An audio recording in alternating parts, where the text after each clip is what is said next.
Mga kwento ni Apong Isaak.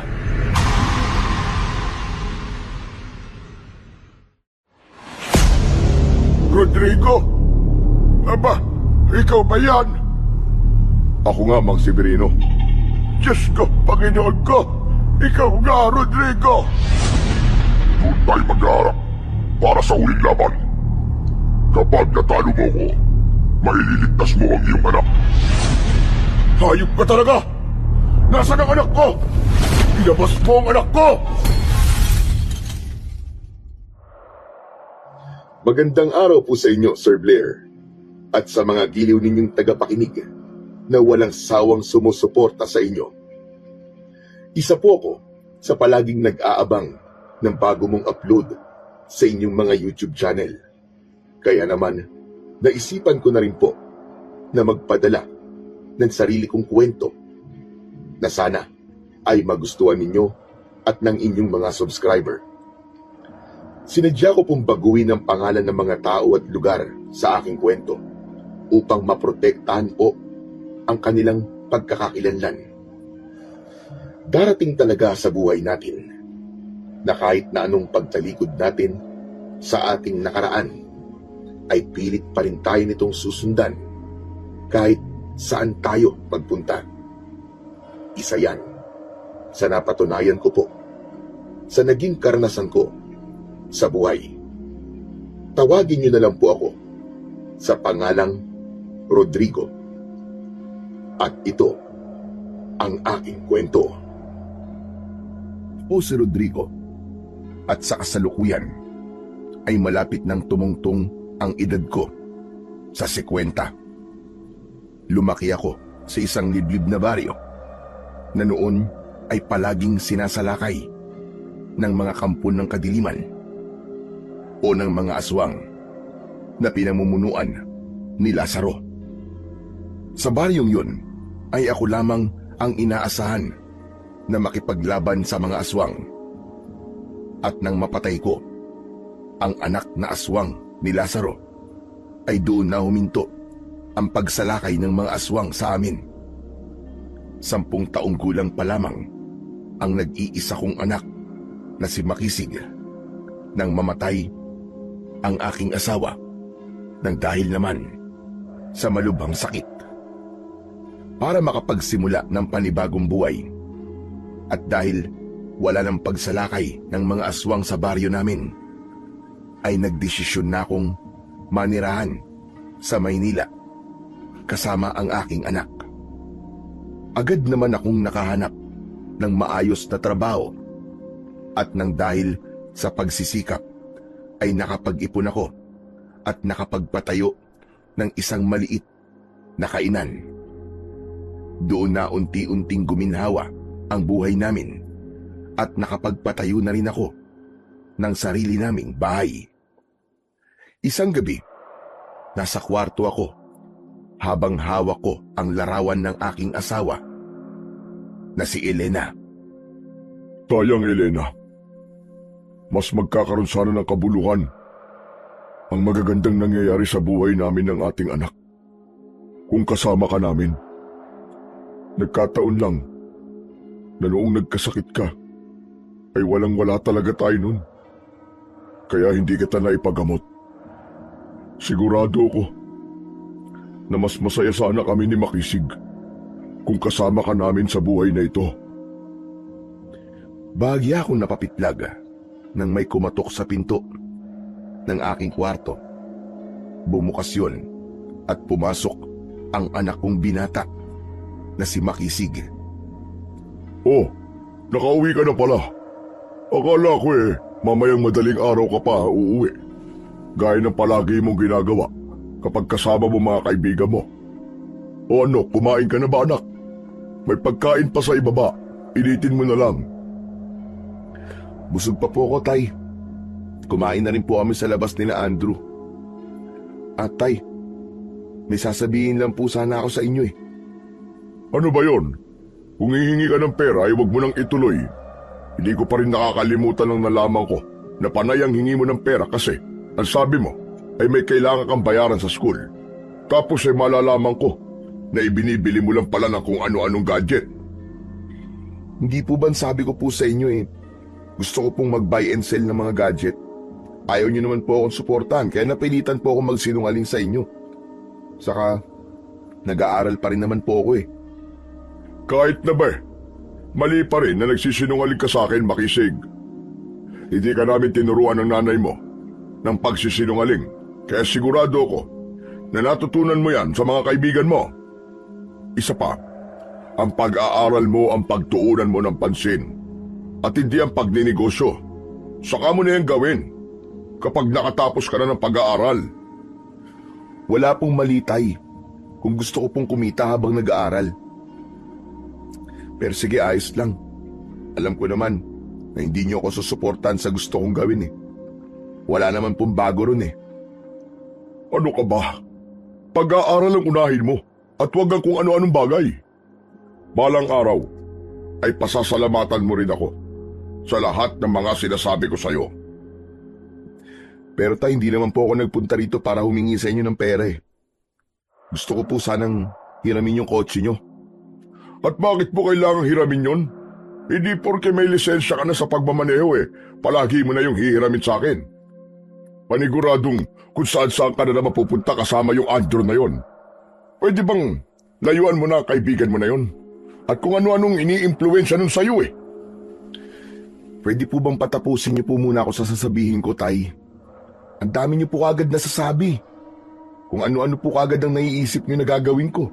Dahil lang sa gusto kong hiramin ang isa sa mga kotse niyo. Kilala na kita, Makisig. Alam ko na kagad ang gagawin mo. Dahil ilang beses mo na yung ginawa. Para po matahimik na kayo, Tay, sasabihin ko na po ang dahilan kung bakit po ako manghihiram sa inyo ng sasakyan. Pupunta po ako sa baryo natin at isasama ko po si Andrew. Dadalawin po namin ang libingan ni Nanay. Hindi po ba, ang tagal na po nating hindi nakakabalik doon? Sa sinabi niyo ni Makisig, ay sandali akong natigilan. Dahil samut-saring alaala ang bumalik sa akin. Hindi ko rin akalain na maririnig ko ang mga salitang yun sa aking anak. Lalo na't matagal ko nang sinabi sa kanya na kailanman ay hindi na kami babalik sa lugar kung saan kami nanggaling.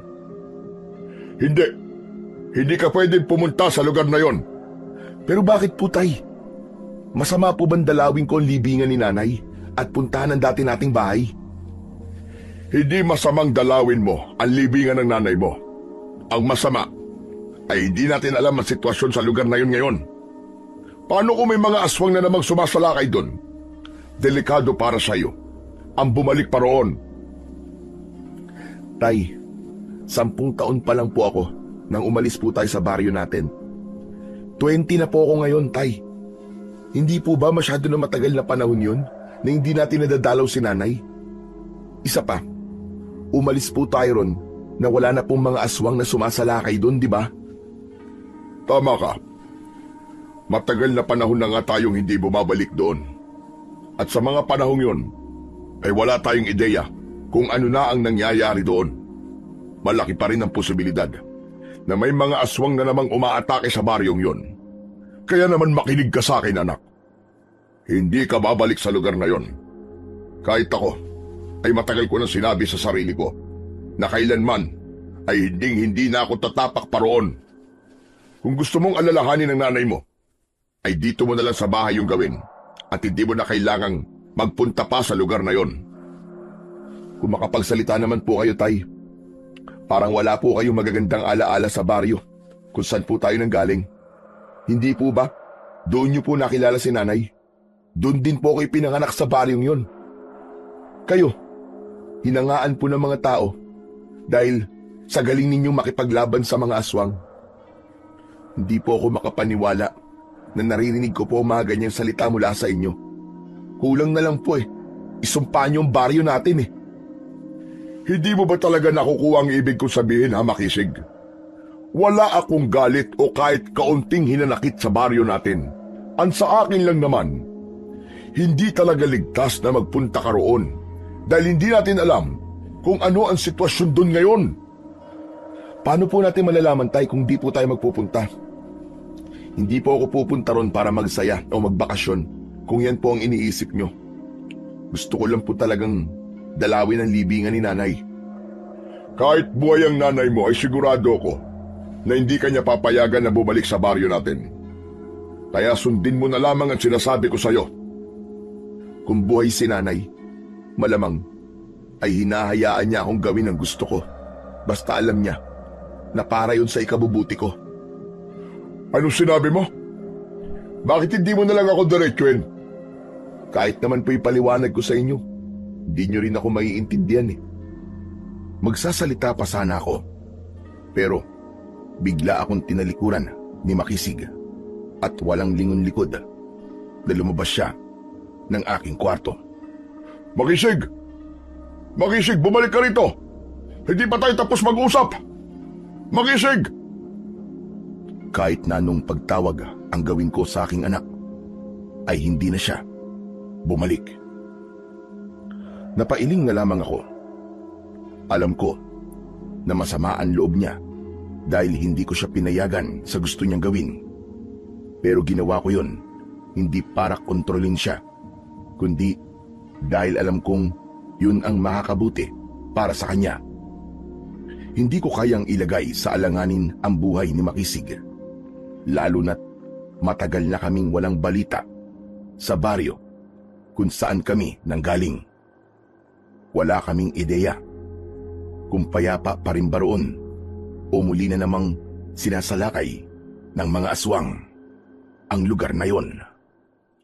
Sa mga sumunod na araw ay napansin ko ang panlalamig ni Makisig sa akin. Kahit pinipilit kong mag-usap kami, ay hindi siya nagsasalita. Mas naging madalas na nasa labas siya kesa nasa bahay. May hinala ako na kahit hindi ko siya pinayagan na umuwi sa aming baryo, ay itutuloy pa rin niya ang gusto niya. Kaya itinago ko sa aking vault ang lahat ng susi ng aming sasakyan. Aminado ko na simula nang umalis kami sa aming baryo, ay hindi na kami bumalik doon kahit para dalawin man lang ang libingan ng aking asawa. Nangangamba kasi ako na baka kapag bumalik kami roon, ay sasalubong sa amin ang balita na may mga aswang na naman doon. Kilala ko ang aking sarili. Kapag nalaman kong may pagsalakay na naman ng mga aswang sa aming baryo, ay hindi pwedeng hindi ko haharapin ang mga halimaw na yon. Maayos at tahimik na ang buhay namin ng anak ko at ayoko na yung maging magulo. Isang umaga, pagkagising ko, ay agad akong bumaba para mag-almusal. Naabutan ko ang aming kasambahay na si Manang Celia na naghahain. Umupo na ako at nang matapos na siyang maghain, ay saka ko siya kinausap. Manang Celia, katukin niyo na nga po si Makisig sa kwarto niya at pababain niyo po siya rito para magkakasabay na po tayo mag-almusal. Sir, nakalimutan niyo na ho ba? Ang alin? Umalis po si Makisig kaninang madaling araw. Sakto kasi na lumabas ako ng kwarto para uminom ng tubig. Tapos naabutan ko siyang palabas ng bahay. At saan naman siya pupunta? Hindi ko alam, sir. Tinanong ko pero ang sabi niya secret daw. At sabi ko pa nga sa kanya, sir, baka mapagalitan mo siya, pero at sabi niya alam mo raw kung saan siya pupunta. Nagpaalam daw siya sa inyo, sir. Ano? Bakit mo hinayaan na umalis si Makisig? Hindi siya nagpaalam sa akin kung saan siya pupunta. Sana man lang ginising mo ko, Manang. Huwag naman po kayong magalit sa akin, sir. Naniwala lang naman po ako sa sinabi sa akin ni Makisig. Hindi ko naman nakalain na nagsisinungaling lang pala siya, sir. Ay nako, napakatigas talaga ng ulo ng anak kong yon. Alam ko kung saan siya pupunta. Saan po, sir? Kapag ba sinabi ko sa'yo, babalik dito si Makisig. Tawagan mo nga si Makisig. Nasa taas kasi ang cellphone ko Inilabas ni Manang Celia ang cellphone niya at agad niyang tinawagan si Makisig. Ay sir, sumagot na po si Makisig. Hello, Makisig. Kakausapin ka raw ng tatay mo. Makisig! Makisig! Sir, pinatayan po ako ni Makisig. Bakit kaya? Manang naman, bakit mo sinabi na kakausapin ko siya? Hindi ba sir, kakausapin mo naman talaga siya? Kaya nga ang sabi mo tawagan ko siya. Oo nga, Manang. Pero hindi mo sana muna sinabi na kakausapin ko siya. Pagkasagot sana ni Makisig sa tawag mo, ay hindi ka na muna nagsalita at ibinigay mo na sa akin kagad yung cellphone mo. Hindi naman kasi clear ang instruction mo, sir. Sana kasi sinabi mo kagad para alam ko kung ano ang gagawin ko. Kasalanan mo rin, sir. Ay, nako. Ewan ko sa'yo, Manang. Sumasakit ang ulo ko sa'yo. Kunin mo na nga lang ang cellphone ko sa kwarto ko. At ako na ang tatawag kay Makisig.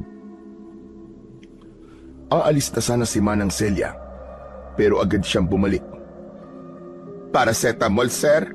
Gusto mo ba na ikuha na kita? Anong gagawin ko sa paracetamol? Ang sabi mo kasi, sir, sumasakit ang ulo mo. Kapag kasi masakit ang ulo, umiinom kagad ako ng paracetamol at nawawala naman kagad yon. Tama na, Manang, tama na. Kunin mo na lang yung cellphone ko. At baka magdilim pa ang paningin ko. Nakukulangan ka ba sa liwanag ng ilaw dito, sir, sa atin? Magpatawag na lang kaya muna ako ng electrician para dagdagan ng ilaw. Manang, yung cellphone ko na lang. Kunin mo na, pakibilisan mo. Sige, sir. Kukunin ko na po. Nagmamadaling nagtungo si Manang Celia sa ikalawang palapag ng bahay. Habang hinihintay ko siya, ay nasa puko ang aking ulo. Minsan, hindi ko na alam kung namimiloso po lang ba si Manang Celia o normal lang sa kanya ang makipag-usap sa akin ng ganoon. Pero kahit isa siya sa dahilan ng pagsakit ng ulo ko, ay wala akong balak na kumuha ng bagong kasambahay. Masipag kasi siya at subok ng mapagkakatiwalaan. Hindi nagtagal ay bumalik na si Manang Celia. Agad niyang inabot sa akin ang cellphone ko.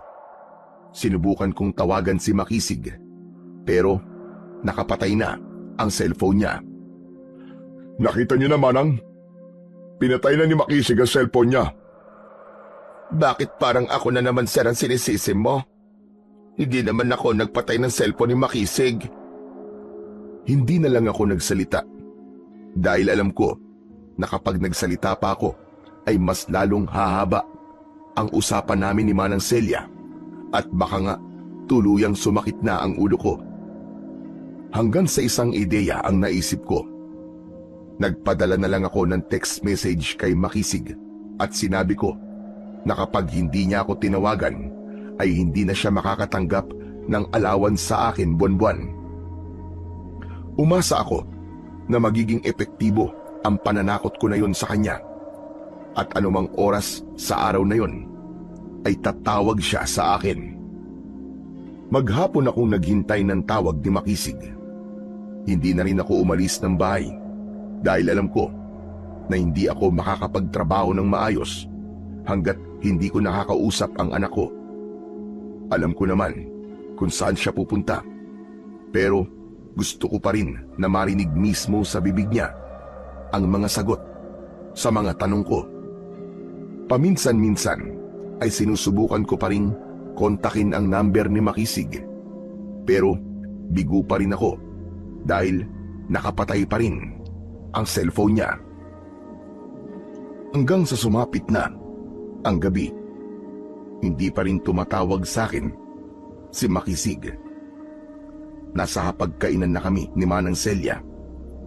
Maganang kumain si Manang Celia, habang ako naman ay nakatulala. Sir, bakit hindi ka pa kumakain? Lumalamig na yung sinigang, oh. Hindi ko kayang kumain, Manang Celia, hanggat hindi ko nakakausap si Makisig. Tumayo si Manang Celia at sinimulan niyang alisin ang pinggan at mangkok na nasa harapan ko. Hinawakan ko ang braso niya at may pagtataka kong tumingin sa kanya. Manang, at saan mo dadali ng mga yan? Ang sabi mo kasi, sir, hindi mo kayang kumain hanggat hindi mo nakakausap si Makisig. Di, saka ko na lang ito ilalagay kapag tumawag na po sa inyo si Makisig, sir. Ibalik mo mga yan dito, Manang Celia. Ay, Diyos ko. Sumasakit na naman ang ulo ko sa'yo. Sinusunod ko lang naman ang mga sinasabi mo, sir. Ibinalik na ni Manang Celia sa harapan ko ang pinggan at mangkok. Nang bumalik siya sa upuan, ay saktong tumunog ang cellphone ko na nasa ibabaw ng lamesa.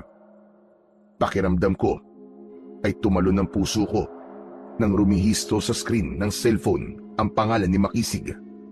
Agad ko yung dinampot at sinagot ang tawag. Hello, anak.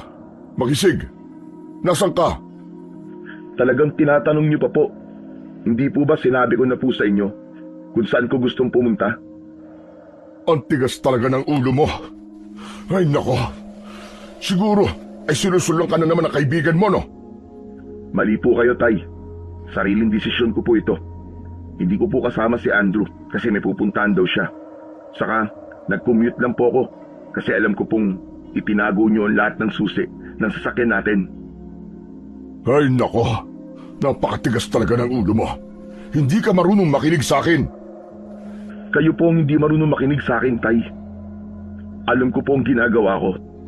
Wala po akong masamang gagawin sa baryo natin. Dadalawin ko lang po ang libingan ni Nanay. Ano po bang masama roon? Anak naman, hindi mo ba talaga ako naiintindihan? Hindi natin alam ang sitwasyon sa lugar na yon. Nasaan ka na ba? Bumalik ka na rito. Sorry, Tay, pero malapit na po ako eh. Huwag po kayo mag-alala. Dahil kung hindi na po pwedeng tulugan ng bahay natin, ay doon na lang po muna ako kay Mang Severino makikituloy. Sige po, Tay. Mawawalan na po ako ng signal eh. Teka, Makisig anak. Makisig, bumalik ka na rito. Winawarningan kita. Hindi ka na talaga makakakuha sa akin ng monthly allowance mo. Naputol na ang tawag na yon. Nanginginig ang mga kamay na sinubukan kong tawagan ulit si Makisig. Pero hindi ko na siya makontak at wala akong ideya kung pinatay ba niya ang kanyang cellphone o talagang nawalan na siya ng signal. Kulang na lang ay ibato ko ang hawak kong cellphone sa sobrang inis ko. Hindi ko mawarian kung bakit lumaki si Makisig na ganun katigas ang ulo. Doon ko mas lalong naramdaman ang kawalan ng aking asawa. Sigurado kasi ako na kung buhay pa siya, ay mas magagabayan niya ng maayos ang aming nag-iisang anak. Hindi agad ako nakatulog ng gabing yon nang dahil sa pag-iisip kay Makisig. Kinakabahan ako dahil baka may mga aswang na namang sumasalakay sa baryo na pinanggalingan namin. Kinailangan ko nang uminom ng pampatulog dahil hindi ako maaaring magpuyat dahil marami akong kailangang asikasuhin sa negosyo namin sa susunod na araw. Pero nang nakatulog na ako, ay dinalaw naman ako ng isang hindi magandang panaginip. Sa panaginip ko, ay nagpakita sa akin ang asawa ko. Umiiyak siya at nakikiusap siya sa akin. Nasundan ko si Makisig sa aming baryo. Aniya, ay may hindi magandang mangyayari sa anak namin kung hindi ko agad may aalis doon si Makisig. Nang magising ako sa panaginip na yon, ay habol ko ang aking hininga. Tagaktak ang malamig na pawis sa aking muka. Naniniwala ako na merong mga panaginip na hindi lang basta panaginip. Malakas ang pakiramdam ko na ang pagpapakita ng aking asawa sa panaginip ko ay isang uri ng babala na hindi ko dapat ipagsawalang bahala. Kaya hindi na ako nagdalawang isip pa at nagdesisyon na akong sundan si Makisig. Pagsapit ng umaga ay naligo agad ako at nag-empake ng ilang piraso ng mga damit. Pagbaba ko sa sala ay napakunot ang noon ni Manang Celia nang makita niya ako. Aba sir, mukhang magbabakasyon ka. Saan ang punta mo? Manang Celia, purki ba may dalang bag, magbabakasyon na kagad? Susundan ko si Makisig. Kailangan maiuwi ko na kagad siya rito. Ay ganun ba, sir? Pasama naman ako sa inyo, sir. Maiinip lang ako rito sa bahay kasi wala akong kasama. Kilala mo naman ako, di ba? Hindi pwedeng wala akong nakakausap. Huwag na, Manang Celia, dito ka na lang. Bantayan mo tong bahay. Sir naman, bakit kailangan bantay ng bahay? Hindi naman ito aalis dito. Wala naman itong mga paa. Manang Celia, talaga bang libangan mo na ang pilosopuin ako? Hindi naman, sir. Alam nyo kasi, mas maganda na isama nyo ko. Paano kung hindi makinig si Makisig sa inyo? Eh di pwedeng ako makipag-usap sa kanya, hindi ba? Malapit sa akin si Makisig, sir. Sandali ako nag-isip sa sinabing yun ni Manang Celia. Totoo, na malapit si Makisig sa aming kasambahay. Simula kasi nang itayo ang bahay namin, ay si Manang Celia na ang aming kasama. Sa tagal ng panahon, ay hindi na naging iba ang turing ng anak ko sa kanya. O siya, sige, sumama ka na. Huwag ka na magdala ng maraming damit ha. At bilisan mo. Sumunod ka na lang sa akin sa kotse. Salamat, sir. Thank you talaga, sir. Ang bait niyo talaga sa akin, sir. Kaya hindi po ako aalis dito hanggang sa mamatay ako, sir. Ang dami mo naman sinasabi. Bilisan mo naman, Celia. Lumabas na ako ng bahay at inilabas ko na rin ang isa sa aming mga sasakyan. Hindi nagtagal ay dumating na si Manang Celia at agad kong pinaandar ang kotse. Hindi na ako nagsayang pa ng oras dahil alam ko na bawat segundo ay mahalaga, lalo na't sa sandaling yon ay alam kong naroon na si Makisig sa aming baryo. Naging napakahaba ng aming pagbiyahe para lang makarating sa aming destinasyon. Sa totoo lang, hindi ko akalain na babalik pa ako sa lugar na yon makalipas ang napakahabang panahon. Ngunit kailangan ko yung gawin para sa kaligtasan ng aking anak. Mabagal naming binaybay ang daan sa aming baryo at samot-saring alaala ang bumalik sa aking isipan. Halos walang pinagbago ang lugar. Kung meron mang nagbago, ay yung merong mga bahay na dumagdag. Nadaanan ko rin ang aming bahay at may lungkot akong naramdaman dahil sira-sira na yon. Sir, ang lugar ba itong pinuntahan natin? Napakalayo at sobrang liblib. Kahit ang cellphone ko walang signal. Dito kami dating nakatira, Manang Celia. Dito'y pinanganak si Makisig. Pero sir, paano naman po kayo nakasiguro na nandito po si Makisig? Nagpaalam siya sa akin na pupunta siya rito kasi gusto niya raw dalawin ang libingan ng nanay niya. Pero hindi ko siya pinayagan. Kilala mo naman si Makisig, di ba? Basta't may gusto siyang gawin, kahit pagbawalan ko, ay gagawin niya pa rin. Sos, nagmana lang naman ang anak niyo sa inyo, sir. May sinasabi ka ba, Manang Celia? Ay, wala, sir. Pero kung gusto lang niya pong dalawin ang libingan ng nanay niya, bakit mo naman siya pinagbabawalan, sir? Malamang, namimiss lang po niya ang nanay niya. Mahirap ipaliwanag, pero kailangan maiuwi natin kagad si Makisig sa Maynila. Hindi nagtagal, ay inihinto ko na ang kotse sa harapan ng isang kubo na nakatayo sa malawak na bakuran. Napapalibutan ng kubo ng iba't ibang punong namumunga. Sa harapan ay may mga kung ano-anong halaman. Nauna akong bumaba at agad na sumunod si Manang Celia. Malalaki ang hakbang na lumapit ako sa kubo at magkakasunod akong kumatok sa pinto.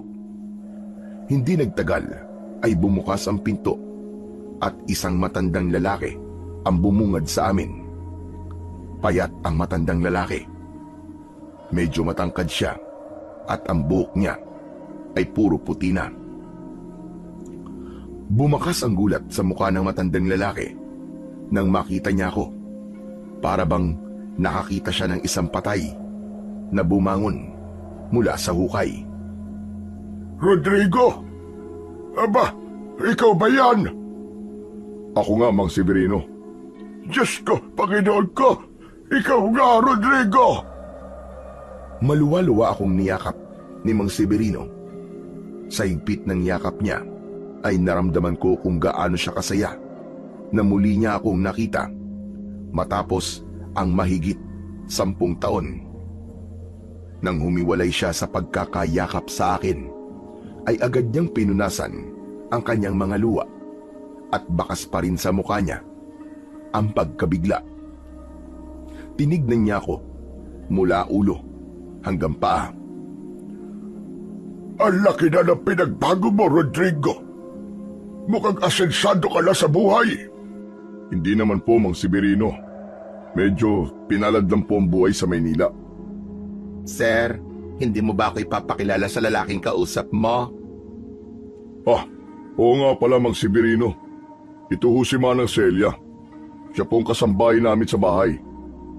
Masaya akong makilala ka, Mang Severino. Ako rin, Celia. Nagkamay ang dalawa at napangiwi ako nang kumurap-kurap si Manang Celia habang nakatingin kay Mang Severino na parabang napupuwing siya. May paglabas pa nga siya ng dila na para siyang isang gutom na iguana. Naramdaman ko ang koneksyon sa dalawang matanda at nahulaan ko na nakaramdam ng pagkagusto ang dalawa sa isa't isa. Dahil parang walang balak na bitiwan ng dalawa ang kamay ng isa't isa, ay ako na ang nagiwalay sa mga kamay nila. Oo, tama na yan, tama na yan. Baka mamaya mahipan pa kayo ng hangin. Baka magdikit habang buhay ang mga kamay ninyo. Pasensya ka na, Rodrigo. Natulala lang kasi ako sa kagandahan nitong si Celia. Ikaw naman, Mang Severino. Bolero ka pala. Baka mamaya marinig tayo ng asawa mo at kung ano pa ang isipin niya. Ay nako, matagal nang patay ang asawa ko. Baka nga ang asawa mo ang magalit kapag narinig ang ating pinag-uusapan. Wala akong asawa. Isa akong matandang dalaga na matagal nang hindi nadidiligan. Teka, sandali. Pwede bang mamaya nyo na ituloy yung landian nyo? Mang Severino, nandito po ako para sunduin ang anak ko si Makisig. At sabi po niya kasi, ay dito siya tutuloy sa inyo kung sakaling hindi na maaaring tirhan ng bahay namin. Nakita ko po kasi na sira na po ang bahay namin. Kaya sigurado ako na dito tumuloy si Makisig. Kinabahan ako nang biglang sumeryoso ang muka ni Mang Severino. Matagal siyang nakatingin sa akin na tila nag-iipon siya ng lakas ng loob para muling magsalita. Maya-maya pa ay umubo siya para alisin ang nakabara sa kanyang lalamunan. Ang mabuti pa ay sa loob na tayo mag-usap.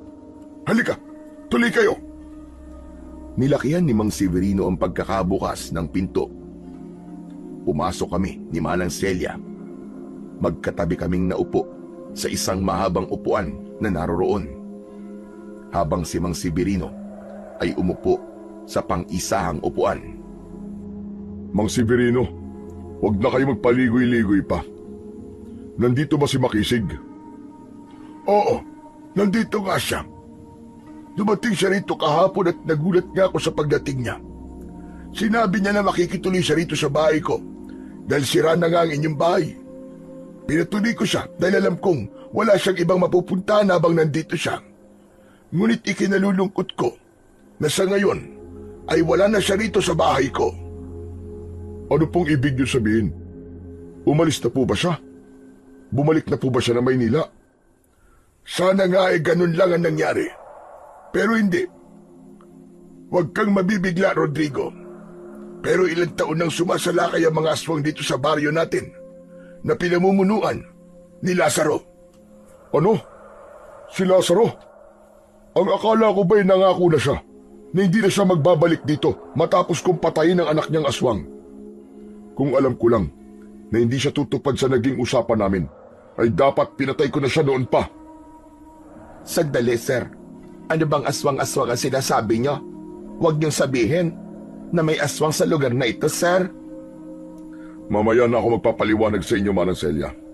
Hayaan mo muna kami makapag-usap ni Mang Severino. Pero Mang Severino, kung wala rito sa bahay mo ang anak ko, Nasaan siya?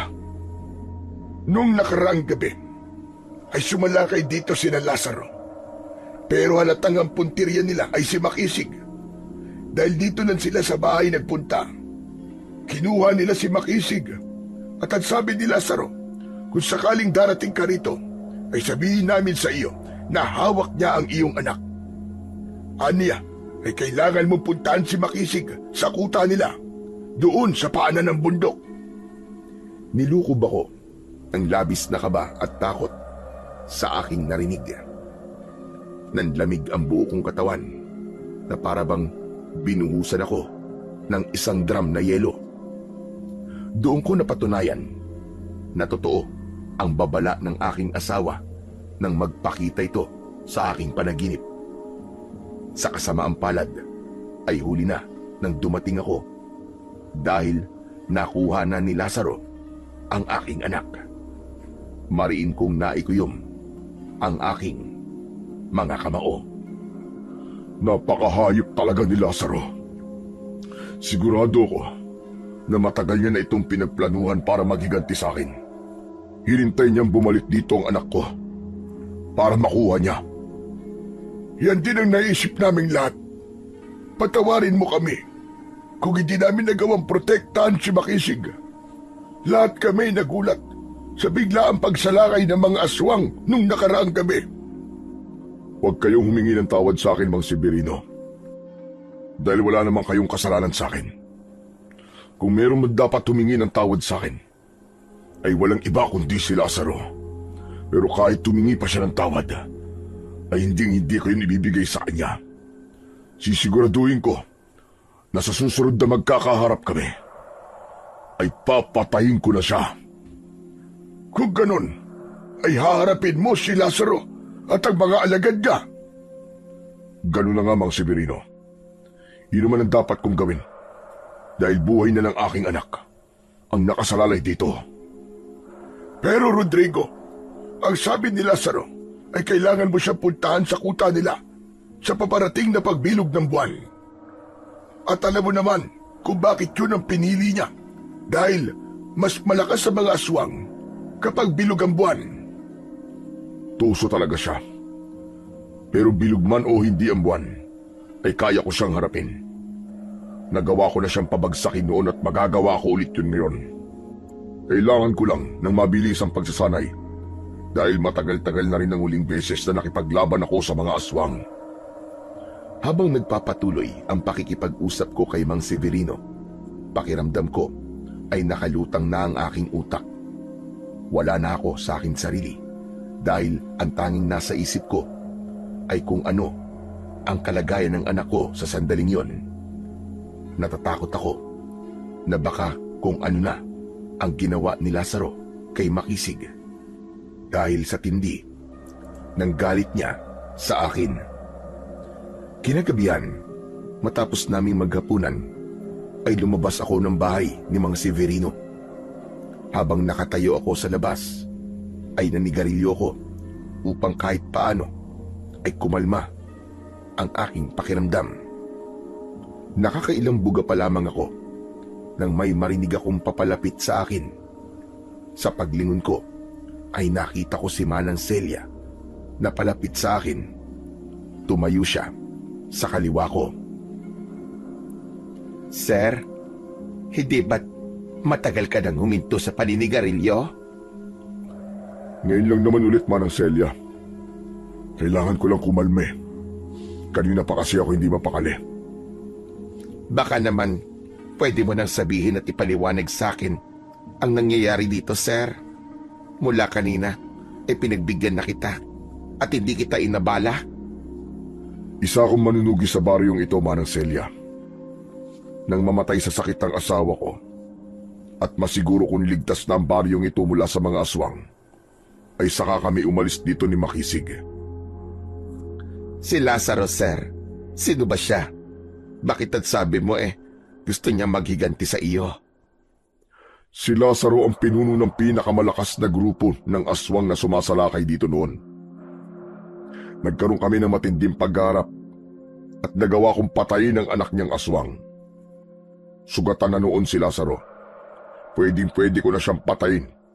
Pero nakiusap siya sa akin. Nahayaan ko siyang mabuhay. Nangako siya na kung bubuhayin ko siya, ay magbabago na siya. Aniya, ay lalayo na siya at kailanman ay hindi na siya babalik dito. Ang sabi pa niya, nawala na siya ng anak, kaya't nawala na rin siya ng dahilan para makipaglaban. Kaya naman, hinayaan ko siyang umalis at mabuhay. Pero bakit binuhay mo pa siya, sir?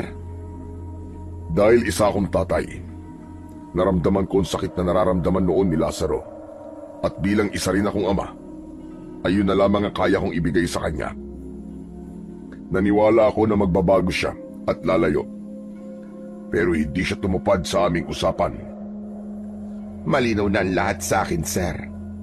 Malinaw na isang paghihiganti nga ang ginagawa ng Lazaro na yon. Tama ka, Manang Celia. Pinatay ko ang anak niya, kaya dinukot din niya ang anak ko. Malinaw sa akin na balak din niyang patayin si Makisig bilang pag-iiganti sa akin. Diyos ko pong mahabagin. Huwag naman sanang mangyari yan, sir. Hindi talaga yun mangyayari, Manang Celia. Dahil gagawin ko ang lahat para iligtas ang aking anak. Hindi ako papayag na magtagumpay si Lazaro sa gusto niyong mangyari.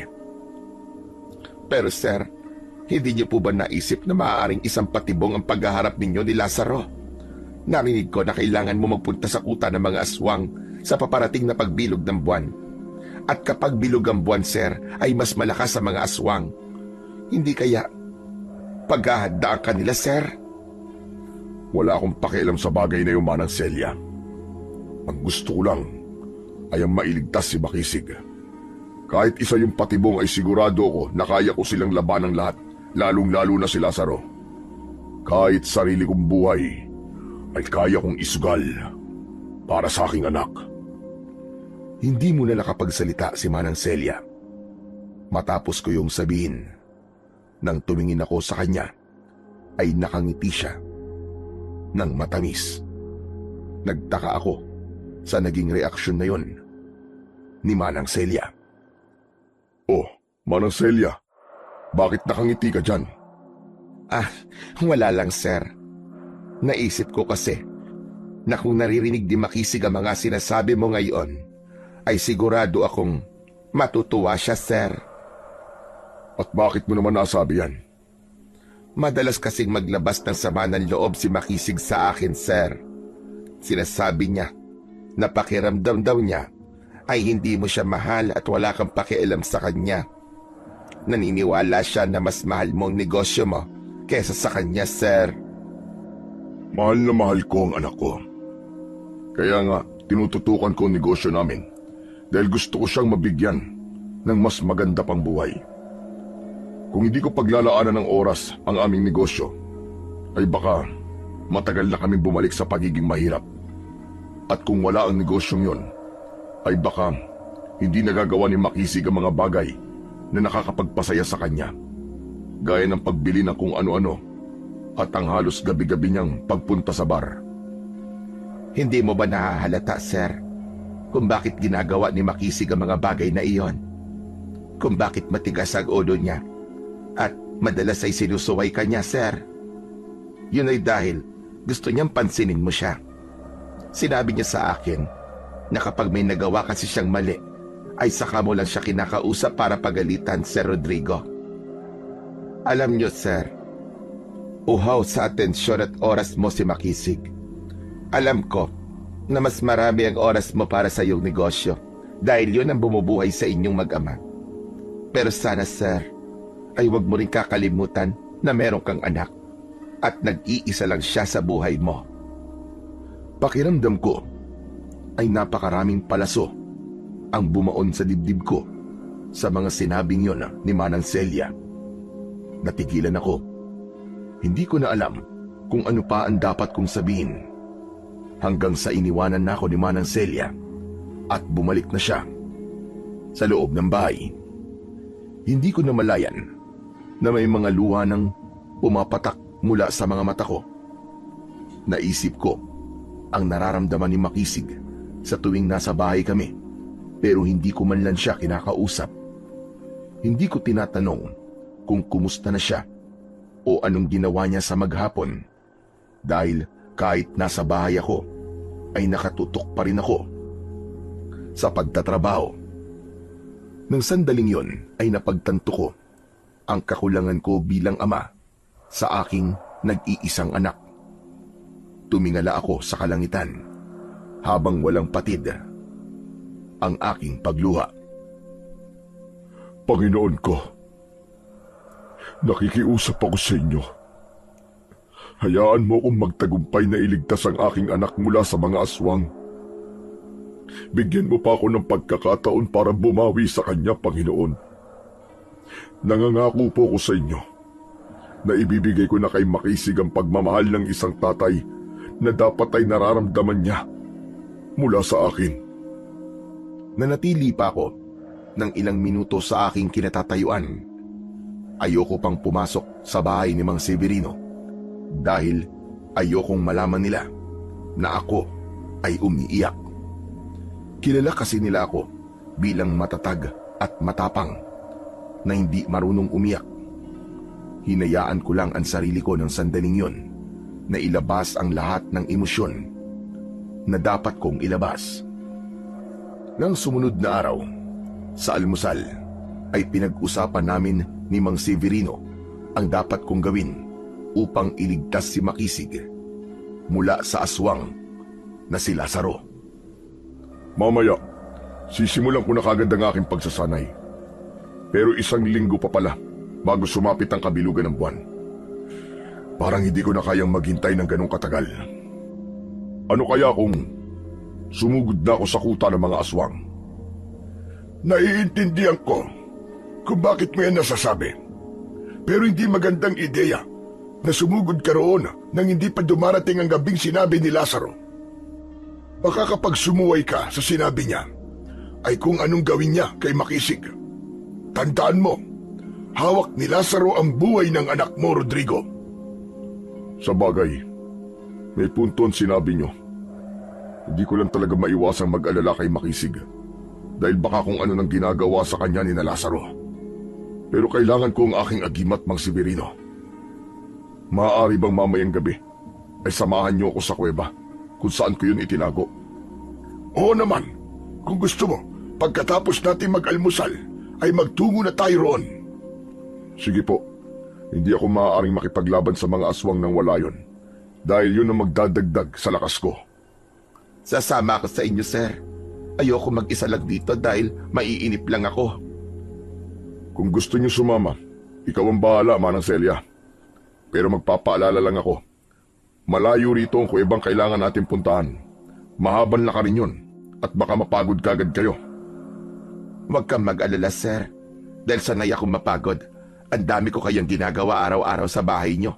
Kaya parang na-train na rin ako sa mga ganyang lakarin na mahaba. Aba, kung makapagsalita ka naman, Manang Celia, ay parang hirap na hirap ka sa bahay namin. Baka mamaya niyan isipin ni Mang Severino, inaalipin ka namin doon. Huwag kang mag-alala, Rodrigo. Hindi ko iniisip na hindi maganda ang pagtrato niyo kay Celia dahil hindi ganun ang pagkakakilala ko sa iyo. Matapang kang tao, pero alam ko na mabuti ang iyong kalooban. Nako, sinabi mo pa, Man Severino. Napakabait talaga niyang si Sir Rodrigo. Minsan nga kapag kailangan ko ng pera ay hindi na ako nagdadalawang salita. Kapag lumalapit ako sa kanya, napakadali niyang hinga ng tulong. Saka, marami rin siyang charity na tinutulungan. Meron din siyang mga scholar at 2 sa mga yon ang nakapagtapos na ng kolehiyo. Nakakatuwa namang marinig ang mga yan. Hindi na ako nagtataka kung bakit ka binihiyaan ng Diyos dahil alam niya na maging ikaw ay magiging biyaya sa mas nakararami. Maraming salamat po, Mang Severino. Alam ko kasi ang pakiramdam ng walang-wala. Kaya ginagawa ko ang lahat ng to para makapagbigay ng tulong sa paraan na alam ko at kaya ko. Nang natapos na kaming mag-almusal, ay agad kaming nagsimulang maglakad papunta sa kuweba kung saan ko itinago noon ang aking ginagamit na agimat kapag nakikipaglaban ako sa mga aswang. Palabas na kami ng baryo nang may mga taong humabol sa amin. Ang akala ko ay kung bakit, pero mas nais lang pala nilang magpasalamat sa akin dahil nagbalik ako sa aming baryo. Labis ang kasiyahan ko dahil nakita ko ang pag-asa sa kanilang mga muka. May mga nagsabi pa nga sa akin na gabi-gabi silang nagdadasal na bumalik na ako roon dahil ako lang ang kilala nila na may kakayahang humarap at makipaglaban sa mga aswang. Nangako ko sa mga tao na gagawin ko ang lahat ng aking makakaya upang bumalik ang kapayapaan sa aming baryo, at nang sabihin ko yon ay mas lalo silang natuwa. Matapos yon ay nagpatuloy na kami sa aming paglalakad. Nang pumasok na kami sa kagubatan ay doon na nagsalita si Manang Celia.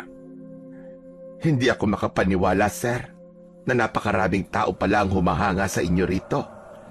Nakakatuwang malaman na ang amo ko pala ay isang bayani na nakikipaglaban sa mga aswang.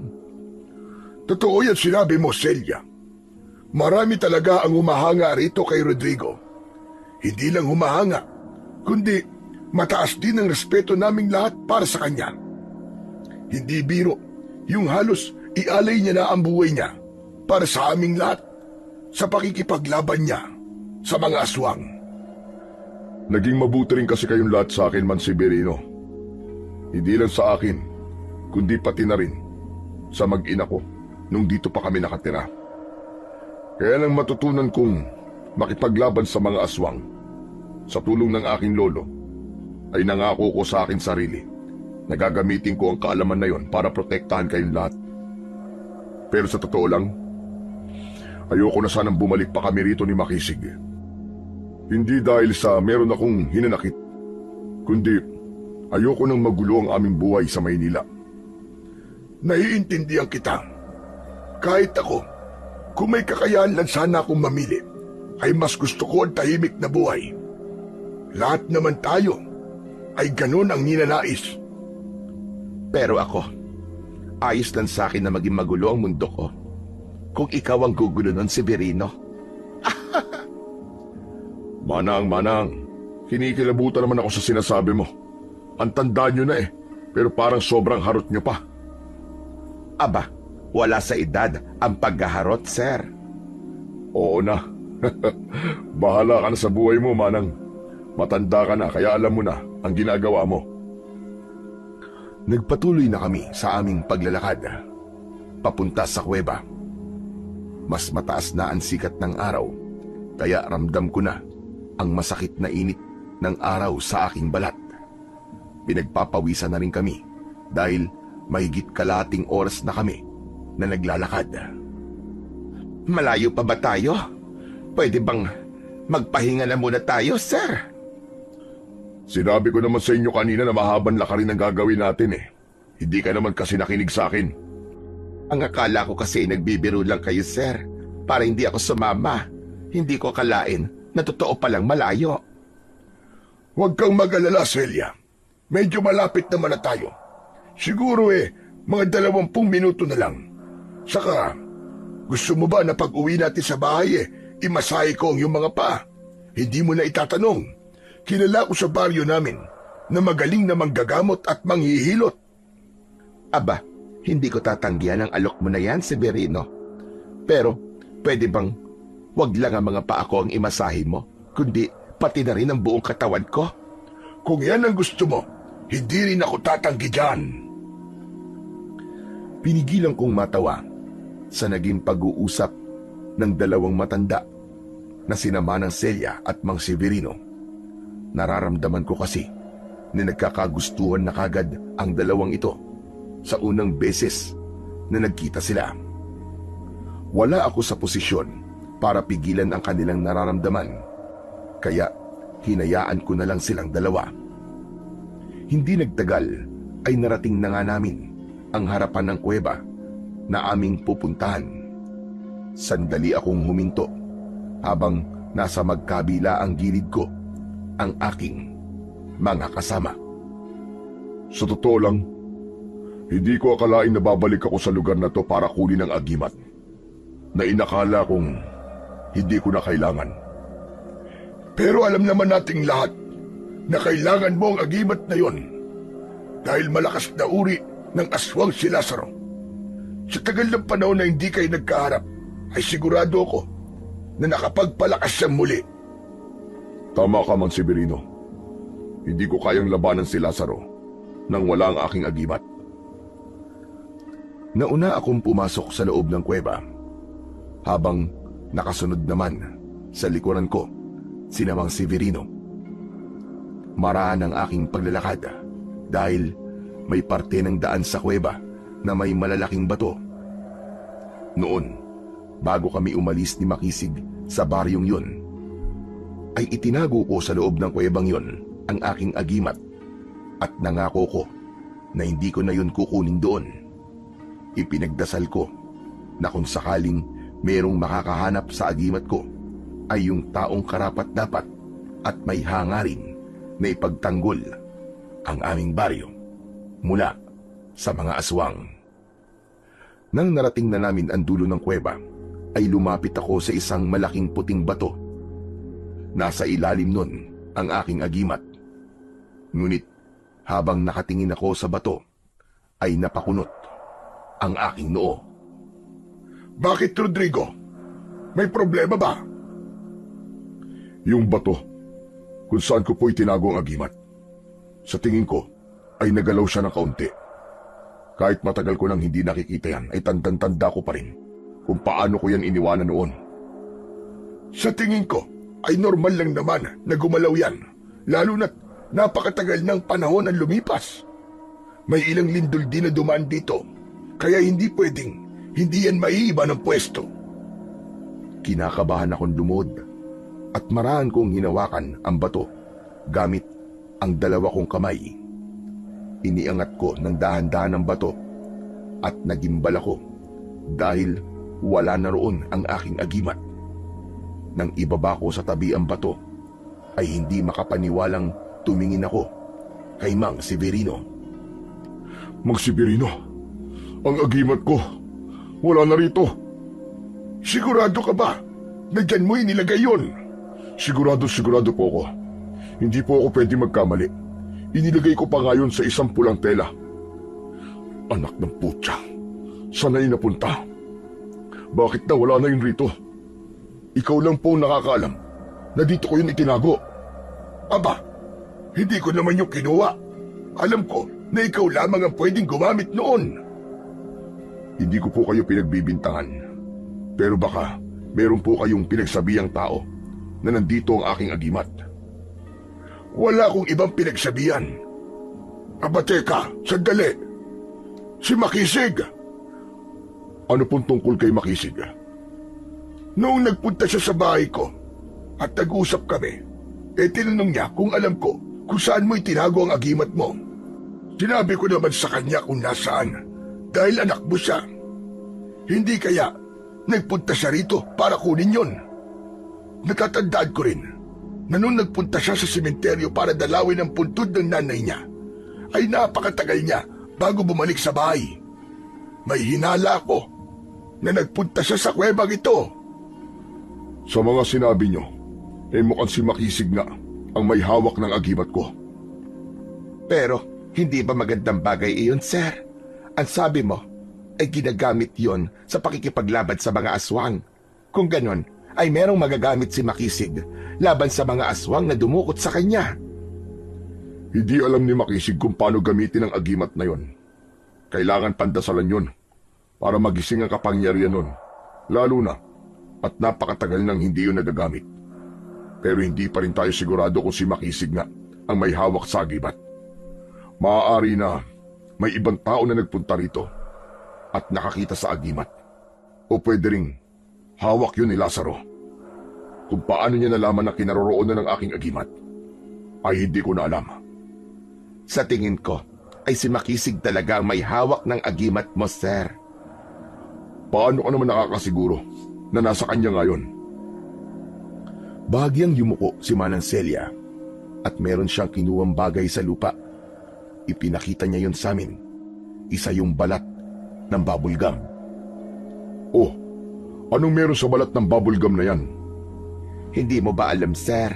Ito ang paboritong bubblegum ni Makisig. Sa bagay, wala ka nga palang masyadong alam sa mga paborito ni Makisig. Sige lang, Manang.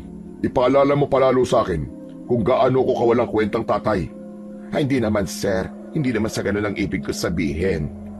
Pero itong balat ng bubblegum na ito, ang patunay na nagpunta nga rito si Makisig, hindi ba? Tama ka, Manang. Kung ganun, malinaw na hawak nga ni Makisig ang aking agimat. Maganda na nasa mabuting kamay ang bagay na yon. Pero ang problema ko lang ay wala akong magagamit na agimat sa paghaharap namin ni Lazaro. Wala akong ibang pagpipilian kundi ang labanan siya gamit ang aking sariling lakas at kakayahan. Kaya mo ba siyang talunin kahit wala sa iyo ang agimat mo? Sa totoo lang man, Severino, hindi ko rin po alam. Pero kailangan ko subukan. Buhay ni Makisig ang nakasalalay dito. At kailangan kong ipakita sa anak ko sa pagkakataon na ito na mahalaga siya sa akin at mahal na mahal ko siya. Halina po kayo. Umalis na po tayo rito. Bumalik na tayo sa baryo dahil kailangan ko pang magsanay.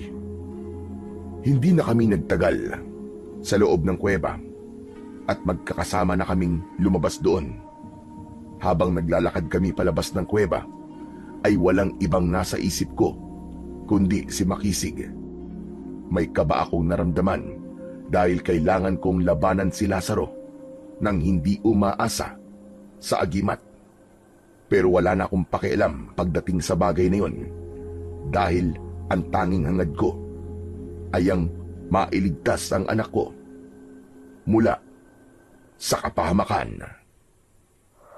Pagkarating namin sa bahay ni Mang Severino, ay agad akong nagsimulang magsanay sa pakikipaglaban gamit ang itak. Ginawa ko yun sa likod ng kubo. Kailangan ko pa rin kasing magsanay dahil matagal akong hindi nakipaglaban sa mga aswang. Dapat ay masiguro ko na magtagumpay ako dahil kapag natalo ako ay paniguradong kamatayan din ang sasapitin ng aking anak. At hindi ako papayag na nagawa kong protektahan noon ng ibang tao, pero hindi si Makisig. Inabot ako ng halos 1 oras bago ako nagdesisyon na magpahinga muna. Tagaktak na ng pawis ang aking buong katawan at habol ko na ang aking paghinga. Pagpasok ko sa bahay ni Mang Severino, ay nagulat ako nang makita ko na minamasahe ni Mang Severino ang likod ni Manang Celia. Nakadapa ito sa mahabang upuan at halos tumirik ang mga mata niya habang hinahagod ni Mang Severino ang kanyang likod. Grabe, Severino. Sobrang sarap mo palang magmasahe. Halos maduling na ako sa sobrang sarap. Sinabi ko naman sa iyo, Celia. Masarap talaga ako, Masarap talaga akong magmasahe. Pero ayos na ba ang diin ng pagmamasahe ko sa iyo? Medyo diinan mo pa para mas maramdaman ko ang mga kamay mo, Severino. Yan, ganyan nga, Severino. Grabe, ang sarap talaga. Ang galing mo. Pero alam mo bang may isang bagay na mas magaling pa akong gawin? Hala, ano yon? Parang natatakot naman akong malaman, Severino. Huwag kang matakot, Celia. Sigurado ko na mas masasarapan at mas magugustuhan mo yon. Nagulat ang dalawang matanda nang tumikhim ako bigla. Pinutol ko na ang kanilang pag-uusap dahil alam ko kung saan na yon papunta. Ay, Rodrigo, ikaw pala. Tapos ka na ba sa pagsasanay mo? Opo. Magpapahinga na po muna ako. Ano po ba yung sinabi niyo na bagay na mas magaling kayo, na mas masasarapan at magugustuhan ni Manang Celia? Ang ibig ko sabihin doon ay ang pagluluto ko. Hindi ba? Masarap ako magluto, lalo na ng tinola. Yun po ba talaga ang tinutukoy niyo, Mang Severino? Abay, oo naman. Bakit? May ibang bagay pa ba akong kayang gawin na masasarapan si Celia, kundi ang lutuan ko lang naman siya ng masarap na pagkain? Mabuti naman po at malinaw tayo rito. Ano ba kasing iniisip mo, sir? At para kang investigador kung magtanong. Alam ko na ang iniisip mo, sir, ha? Ikaw, ha? Masyadong madumi ang isip mo. Natawa na lang ako sa sinabing yun ni Manang Celia. Doon ko napagtanto na tama lang na isinama ko siya roon dahil nagkakilala sila ni Mang Severino. Isa pa, sa kabila ng hindi magandang pinagdadaanan ko at sa napakabigat na problemang daladala ko, ay nagagawa ko pa ring tumawa nang dahil sa dalawang matanda na kasama ko. Sa mga sumunod na araw, ay mas dinalasan ko pa ang aking ginagawang pagsasanay upang masiguro ko na magiging matagumpay ang misyon ko na iligtas ang anak kong si Makisig. Tinanggap ko na kailangan kong harapin at labanan si Lazaro nang wala akong ginagamit na agimat. Alam ko na malaki ang posibilidad na matalo ko, pero wala na akong pakialam pagdating sa bagay na yun. Ang importante lang sa akin ay ang mailigtas ang anak ko at kahit mamatay pa ako sa pakikipaglaban. Napansin ko rin na mas naging malapit sa isa't isa sina Manang Celia at Mang Severino na ikinatuwa ko naman. Isang hapon, katatapos ko lang magsanay, nakaupo ako sa katawan ng nakatumbang puno sa likod ng bahay ni Mang Severino habang pinagmamasdan ko ang unti-unting paglubog ng araw. Kulay kahil ang kalangitan ng sandaling yon. Maya-maya pa ay lumapit sa akin si Mang Severino. Tapos ka na bang magsanay? Opo, bukas naman po, Mang Severino. Maaga akong nagluto ng hapunan. Kung gusto mo, ay pwede na tayong kumain. Maya-maya na lang po ako kakain. Pwede naman po kayong mauna na ni Manang Celia. Kung ganon, ay mamaya na lang din kami kakain. Mas maganda kasi na magkakasabay tayo maghapunan. Kanina pa pala kita tinitignan dito. Mukhang malalim ang iniisip mo, ha? Hindi po kasi maalis-alis sa isip ko si Makisig. Hindi ko po alam kung ano na ang lagay niya sa kuta ng mga aswang. Kung kumakain ba siya ron o sinasaktan siya ni na Lazaro. Kahit ako, ganyan din ang palaging iniisip. Kaya nagdadasal ako bago matulog na sana ay magtagumpay ka sa pagliligtas mo sa iyong anak. Maraming salamat po, Mang Severino. Malaking bagay po talaga ang pagdadasal. Sigurado rin ako na hindi lang tayo ang nagdadasal para sa kaligtasan ni Makisig. Sigurado ako na lahat ng tao dito sa baryo natin ay ipinagdadasal ang anak mo. Pero malapit na pala ang kabilugan ng buwan. 3 gabi na lamang ang bibilangin natin. Kaya nga po hindi na po ako makapaghintay na sumapit ang gabing yon. Pero sa tingin mo ba, kaya mo nang labanan si Lazaro kahit wala sa iyo ang agimat? Natatandaan ko kasi kung gaano kalakas ang agimat na yon. Walang aswang ang nakakaligtas sa iyo basta't nakasabit yon sa leeg mo. Sa totoo lang, Man Severino, ay ito ang laban na hindi ako sigurado kung mananalo ba ako o hindi. Bukod sa wala sa akin ang agimat ko, ay matagal din akong hindi nakipaglaban sa mga aswang. Kumbaga para akong kinalawang na itak dahil matagal na hindi na nagamit at kailangang hasain muli.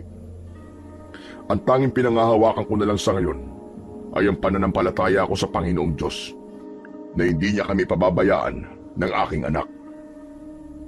At huwag mo rin kakalimutan ang isa mo pang sandata, at yun ay ang pagmamahal mo sa anak mo bilang isang ama. Naniniwala ko na ang pagmamahal mo kay Makisig ang magliligtas sa inyong dalawa. Tama po kayo, Man Severino. Kaya nangangako po ako na kapag nailigtas ko na si Makisig at kung papalarin na dalawa kami mabubuhay, ay gagawin ko ang lahat para bumawi sa kanya. Napakarami ko talagang pagkukulang sa anak ko. Nawalan ako ng oras sa kanya nang dahil sa kagustuhan ko mabigyan siya ng maayos at maginhawang buhay. Akala ko kasi ay sapat na yun para maramdaman niya ang pagmamahal ko sa kanya. Pero hindi pala.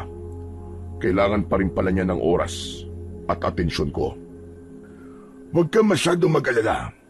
Sigurado ko na nasa panig mo ang ating Panginoong Diyos at hindi niya tayo bibiguin. Mangyayari ang lahat ng sinabi mo. Makakabawi ka pa kay Makisig. Kahit paano, ay lumakas ang loob ko sa sinabing yon ni Mang Severino.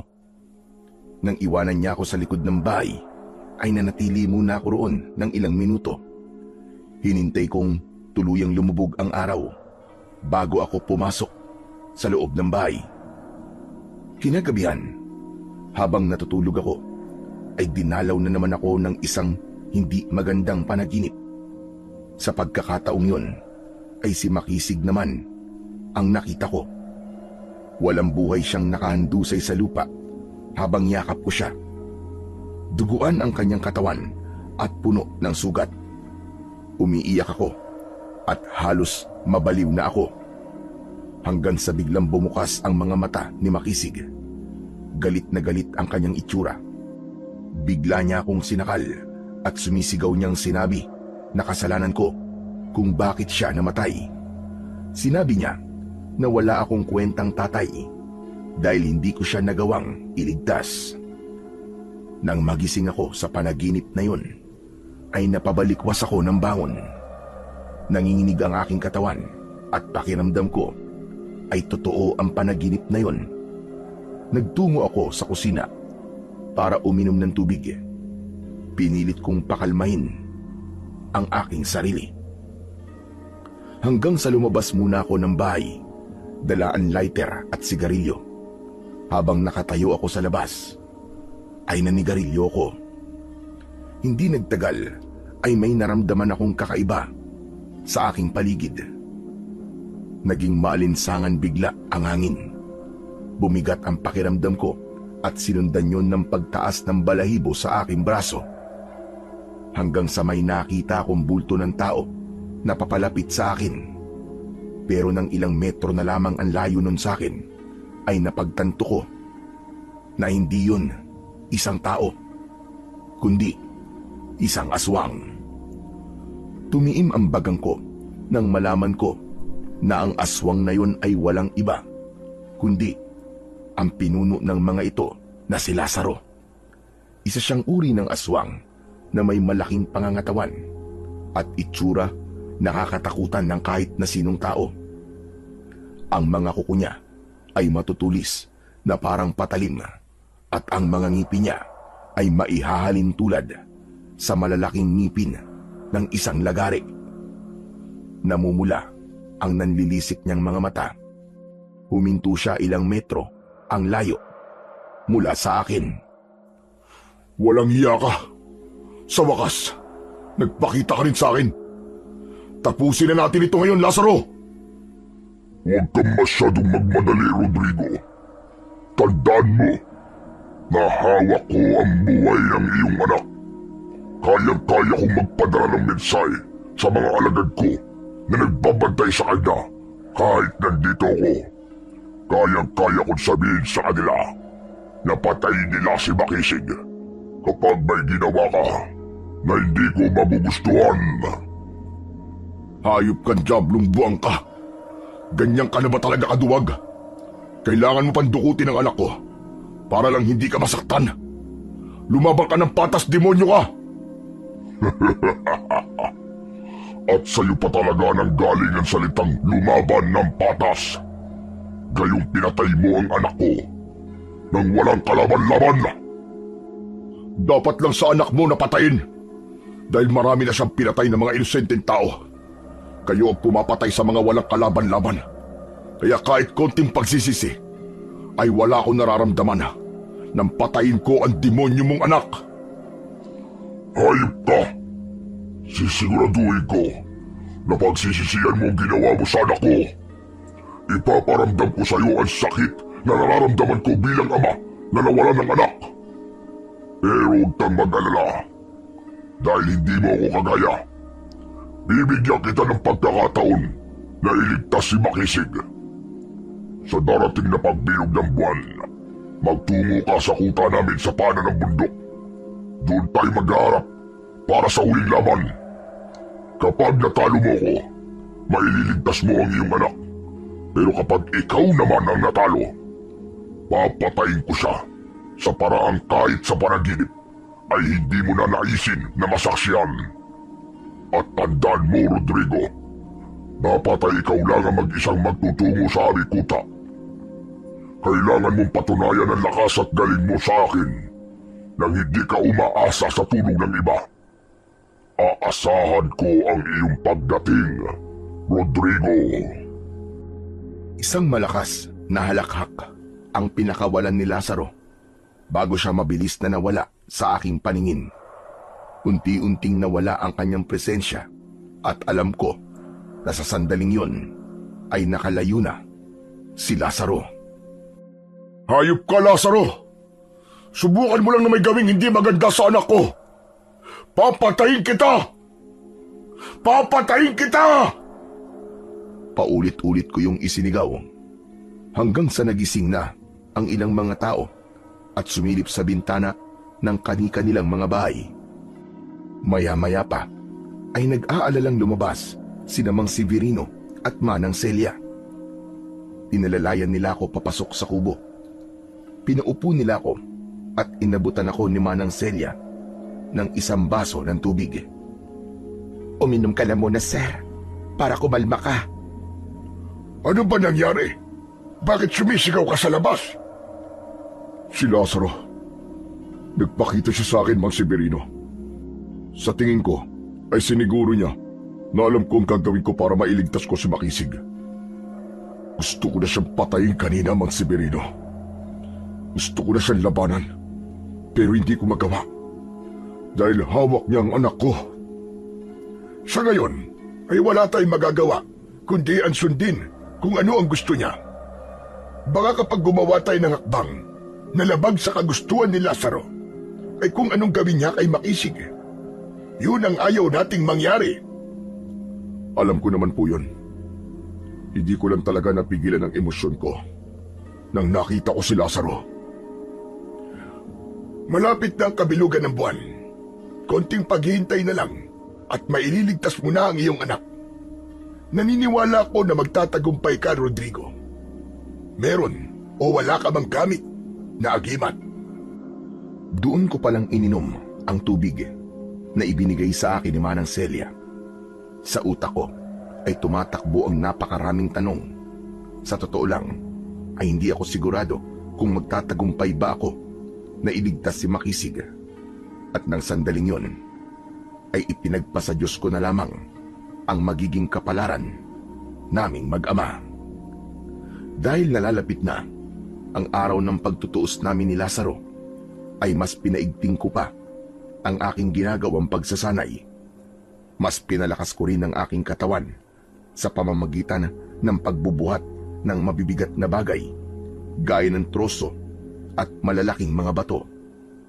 Nang sumapit na ang araw na aking hinihintay, ay mas pinili kong ipahinga ang aking katawan upang pagsapit ng gabi ay nasa kondisyon na ako para sa laban na magdidikta ng mangyayari sa amin ng aking anak. Maghapon akong natulog upang mag-ipon ng lakas.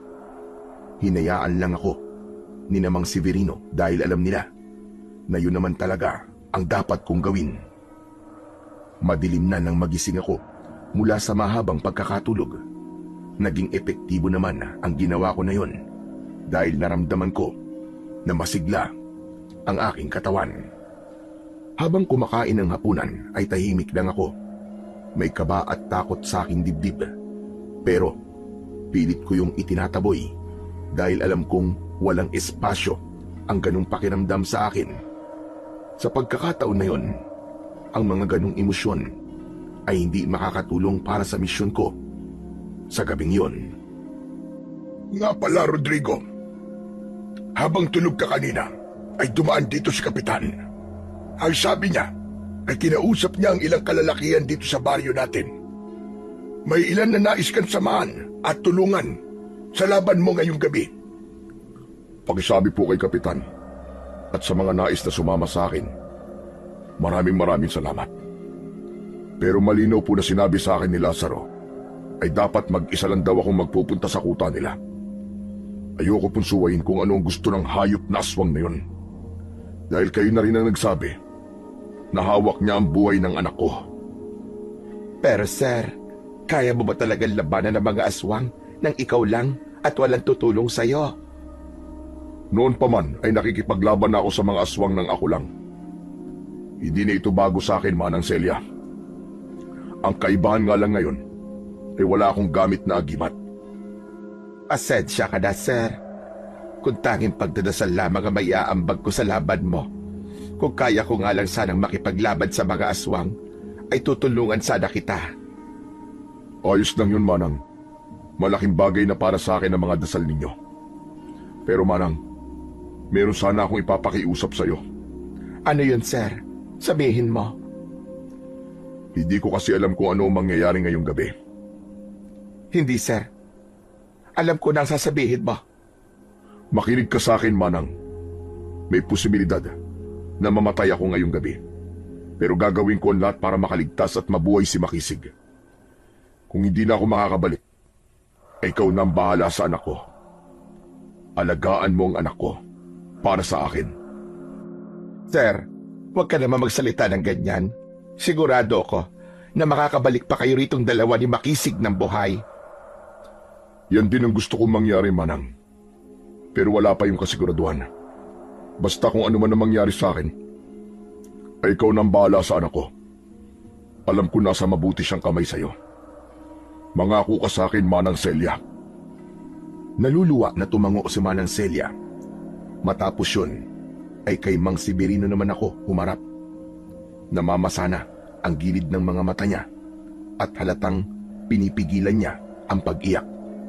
Tanging tango na lang ang nagawa ni Mang Severino dahil ramdam ko na kapag nagsalita siya ay tuluyan ng papatak ang mga luha niya. Makalipas ang ilang sandali ay umalis na ako sa bahay ni Mang Severino. May dala akong itak na nakasabit sa aking bewang. Meron din akong patalim na nakasuksok sa gilid ng aking pantalon. Mag-isa akong naglakad papasok sa gubat. Bilog na bilog ang buwan na parabang tinatanglawan niya ang aking dinadaanan. Panay ang dasal ko na sana ay maging matagumpay ako sa pagliligtas sa aking anak. Ipinagdasal ko rin na hindi sinaktan ni na Lazaro si Makisig. Hindi nagtagal ay natanaw ko na ang isang kuweba na nasa paanan ng bundok. May mga aswang na nagbabantay sa labas ng kuweba. Matapang akong naglakad palapit sa kuweba at agad na naalerto ang mga aswang nang makita ko. Umangil sila na parabang anumang sandali ay handa silang atakihin ako. Huminto ako ng ilang metro mula sa mga aswang. Tawagin niyo ang pinuno niyo. Sabihin niyo na nandito na ako. Mula sa kuweba ay lumabas si Lazaro. May nakakalokong ngisi na nakapaskil sa kanyang muka. Hindi na kailangan dahil nandito na ako. Kanina pa kita hinihintay, Rodrigo. Ano pang hinihintay natin? Simulan na natin to, Lazaro. Tapusin na natin ang dapat ay matagal na nating tinapos. Masyado ka namang nagmamadaling mamatay, Rodrigo. Ayaw mo bang makita mo muna ang anak mo sa loob ng kuweba para masiguro mo na hawak talaga namin siya? Matiim kong tinignan ang aswang na si Lazaro. Pilit kong binasa ang mukha niya kung meron ba siyang binabalak na hindi maganda. Kaya gusto niya akong pumasok sa loob ng kuweba para makita ang anak kong si Makisig. Pero naisip ko na wala akong mapagpipilian kundi ang maniwala sa kanya. Isa pa, matagal ko nang gustong makita ang anak ko para makita ko ang kalagayan niya. Sige, pumapayag akong pumasok sa kuweba. Gusto kong makita ang anak ko.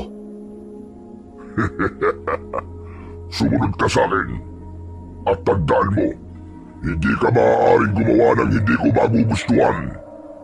Maglalaban lang tayo sa udyat ko. Tumalikod si Lazaro at naglakad siya papasok sa loob ng kuweba. Agad akong sumunod sa kanya. Nakahawak ang isa kong kamay sa puluhan ng itak upang kung sakaling may hindi inaasahang mangyari ay handa ako. Kahit paano ay may liwanag sa kuweba mula sa mga sulo ng apoy na nasa gilid ng aming dinadaanan. Malamig sa loob pero tumatagaktak ang pawis ko nang dahil sa kaba. Makalipas ang ilang sandali ay nakarating na kami sa dulo ng kuweba. Mas maraming sulo ng apoy doon at agad kong nakita ang isang binata na nakatali ang mga kamay sa likod. Nakaupo siya sa isang sulok ng kuweba. May nakasaklob na itim na tela sa kanyang ulo. Hanggang sa humarap sa akin si Lazaro. Yun ang anak mo, Rodrigo. Siguro naman ay naniniwala ka na buhay pa siya. Gusto ko siyang lapitan. Gusto kong makita ang mukha niya para masiguro ko na si Makisig nga yan. Pumapayag akong lapitan mo siya at alisin ang saklob sa kanyang ulo. Nilagpasan ko si Lazaro. Malalaki ang mga hakbang na lumapit ako sa taong nakatali. Nanginig ang mga kamay ko habang papalapit yun sa itim na tela. Nang nahawakan ko na ang tela, ay mabilis ko yung hinila. Nanlaki ang mga mata ko dahil hindi yun si Makisig, kundi isang aswang. Malakas na umangil ang aswang. Kusang gumalaw ang mga kamay ko. Hinugot ko ang itak at itinarak ko yun sa mismong noo ng aswang na agad niyang ikinamatay.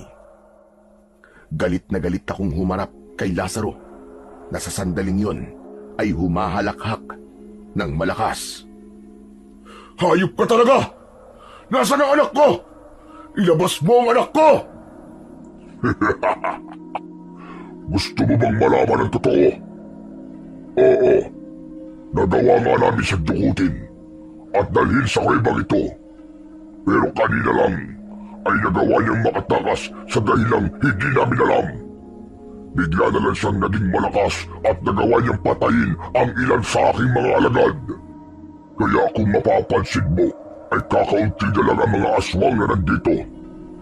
Pero kahit kakaunti na lang kami, ay sigurado ko na sapat na ang dami namin para patayin ka, Rodrigo. Nasaan ang anak ko? Nasaan ang anak ko? Ilabas mo siya! Bingi ka ba? O hindi ka lang talaga nakikinig sa mga sinasabi ko? Tinakasan niya kami at sa ngayon ay wala akong ideya kung nasaan ang anak mo. Pero huwag kang mag-alala, Rodrigo. Dahil pagkatapos ka namin patayin, ay hahanapin namin ang anak mo at siya ang isusunod namin para magsama na kayong dalawa sa impyerno. Mula sa iba't ibang parte ng kuweba ay lumabas ang mga aswang. Nanlilisik ang mga mata nila at umuungol sila na parabang isang mabangis na hayop. Napaatras ako, naging malinaw sa akin na isang patibong ang lahat.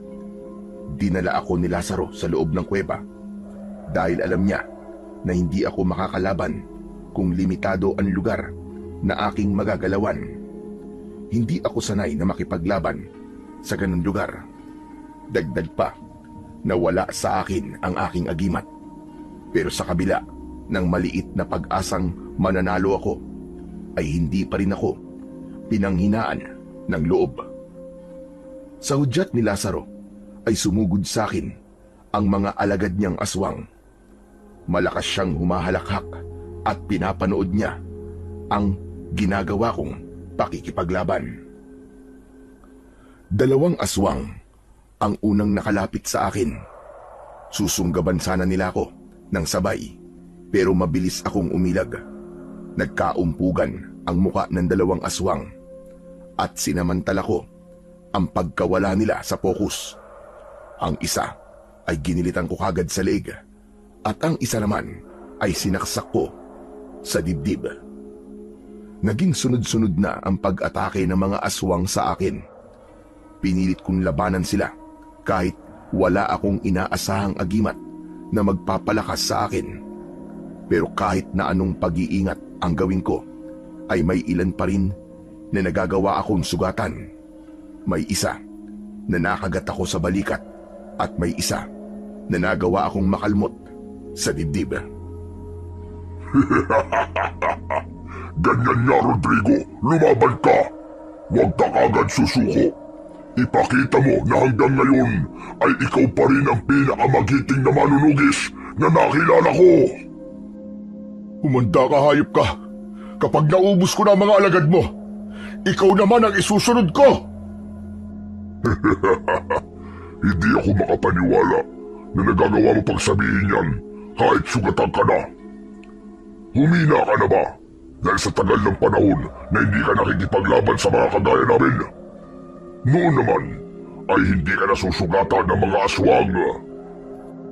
Inalis ko muna ang aking atensyon kay Lazaro at nag-focus muna ako sa mga alagad niya. Kahit walang tigil ang kanyang bibig sa pangmamaliit sa akin, ay patuloy pa rin akong nakipaglaban sa kanyang mga alagad. Sa loob ng ilang minuto ay marami-rami na ang aswang na aking napatay. Alam ko na hindi ako maaaring magtagal sa loob ng kuweba. Kailangan kong lumabas dahil mas makakakilos ako ng maayos kung nasa malawak akong espasyo. Kaya habang abala ako sa pakikipaglaban, ay tinitignan ko si Lazaro dahil nakatayo siya sa daan palabas ng kuweba. Kailangan kong maghintay ng magandang pagkakataon para makalabas na ako sa lugar na yon. Nang naglakad na si Lazaro palapit sa akin, ay alam ko na makikisali na siya sa pakikipaglaban. Kaya naman, inihanda ko ang sarili ko. Kahit abala ako sa pagdepensa at pag-atake sa mga aswang, ay nakatingin pa rin ako sa kanya. Hanggang sa ilang dipa na lamang ang layo ni Lazaro mula sa akin. Malayo na rin siya sa daan palabas ng kuweba. Mabilis akong tumakbo papalapit kay Lazaro at malakas ko siyang itinulak. Nang matumba siya, ay walang lingon-likod kong tinaak ang daan palabas ng kuweba. Habulin niyo si Rodrigo! Ibalik niyo siya rito! Patuloy ako sa mabilis na pagtakbo. Dinig na dinig ko ang mga yabag ng aswang na nasa likuran ko. Kahit paano ay nagkaroon ako ng pag-asa nang matanaw ko na ang bukana ng kuweba. Mas lalo ko pang binilisan ang aking pagtakbo. Pero nang malapit na akong makalabas, ay biglang lumitaw si Makisig sa labas ng kuweba. May hawak siyang kawayan na may matulis na dulo. Kahit siya ay nagulat nang nakita niya ako. Bumagal ang aking pagtakbo hanggang sa nagawa na akong masunggaban ng mga aswang mula sa aking likuran. Padapa akong bumagsak sa lupa at napasubsub pa ako. Sinimulan na akong atakihin ng mga aswang. Kinagat at kinalmot nila ang aking likod.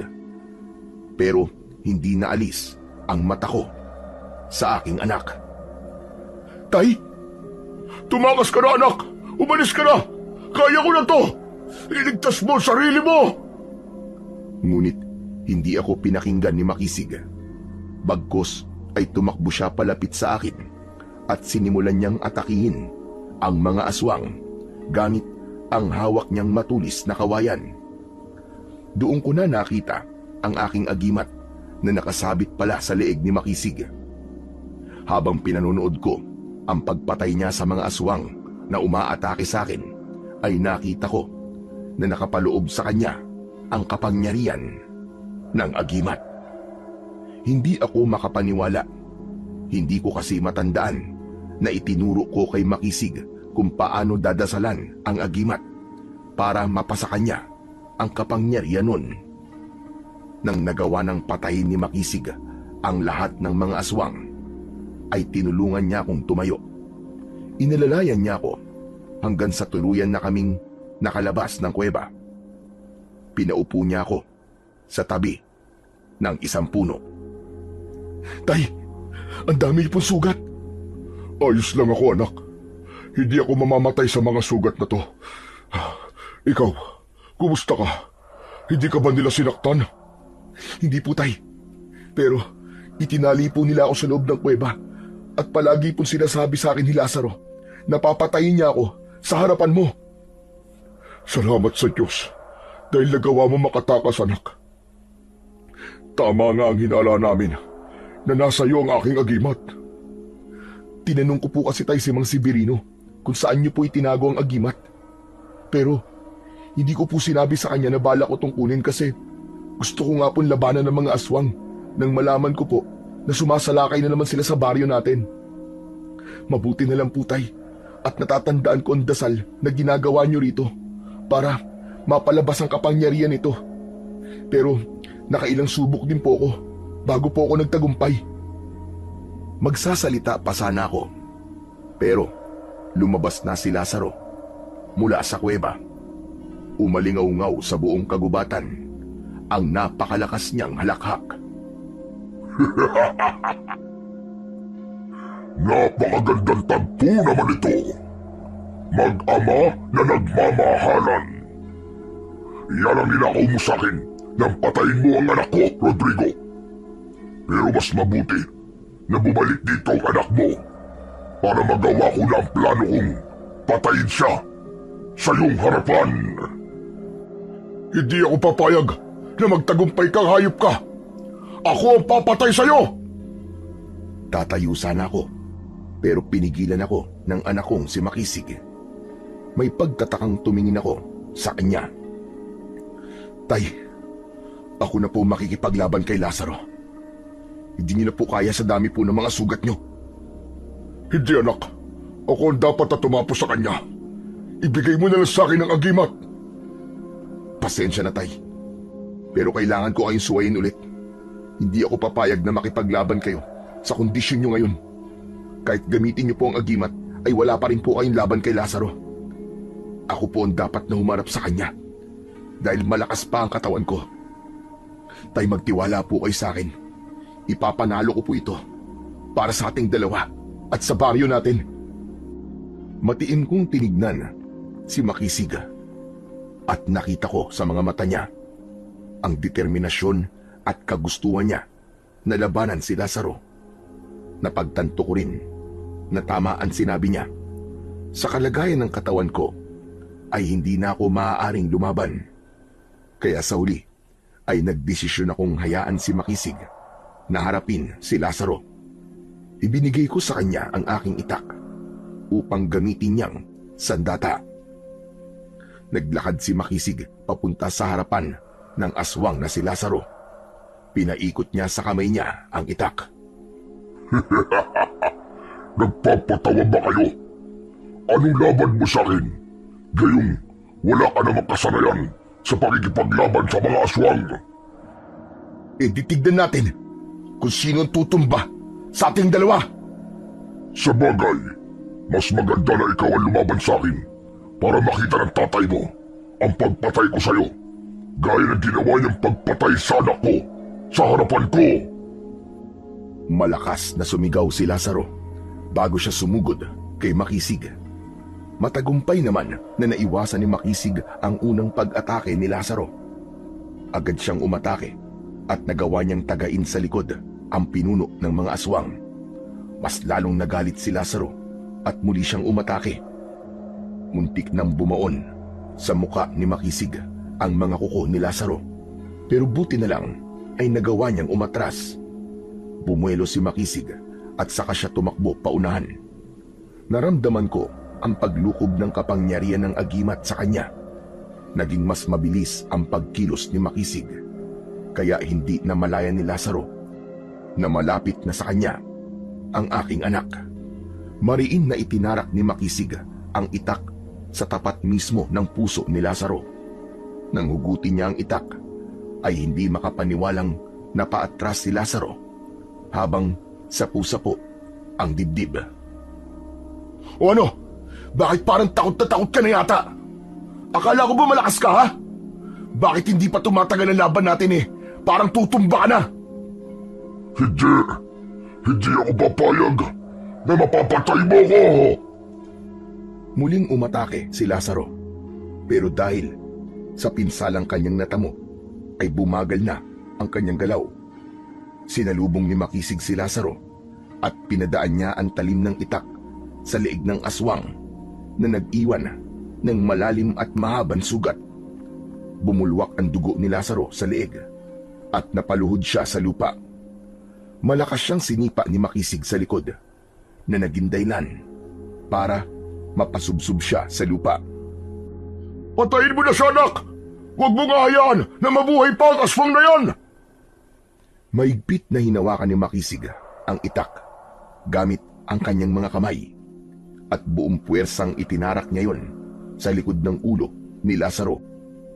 Unti-unting nawala ang buhay sa mga mata ni Lazaro hanggang sa tuluyan na siyang nalagutan ng hininga. Masayang lumapit si Makisig sa akin at niyakap niya ako. Tay, nakita niyo po ba yun? Nagawa ko pong patayin si Lazaro. Hindi ko akalain na mahusay ka rin palang makipaglaban, anak. Kanino pa po ba ako magmamana kundi sa inyo po? Palagi ko po kasi kayong pinapanood kapag nagsasanay po kayo. Pero tay, sorry talaga kung sinuway kita.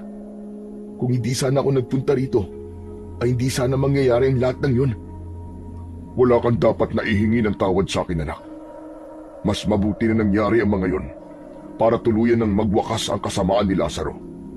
Ang importante ay ligtas na tayo at ang ating baryo. At nangangako ko sa iyo, anak, na babawi ako sa iyo sa lahat ng mga pagkukulang ko. Patawarin mo ko, anak. Kung nagkulang ako ng pagbibigay ng atensyon at oras sa iyo. Naluluwang ngumiti si Makisig. Maya-maya pa ay inalalayan niya ako palabas ng gubat. Sa kabila ng napakaraming sugat na aking natamo, ay masaya pa rin ako. Hindi lang dahil ligtas ang anak ko, kundi dahil na rin sa alam ko na yun na ang bagong simula para sa aming dalawa.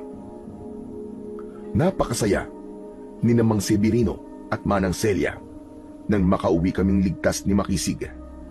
Bago kami umalis ng baryo para bumalik sa Maynila, ay dinalaw muna namin ang libingan ng asawa ko. Tahimik ko siyang pinasalamatan dahil sa lakas na ibinigay niya sa amin. Dinala ko na rin ang agimat dahil alam kong maaari ko yung kailanganin sa hinaharap. Nang makabalik kami sa Maynila, ay ginawa ko ang lahat para bumawi kay Makisig. Binago ko ang araw-araw kong gawain para mabigyan siya ng oras at atensyon. Simula noon ay naging mas maayos at mas masaya ang buhay namin.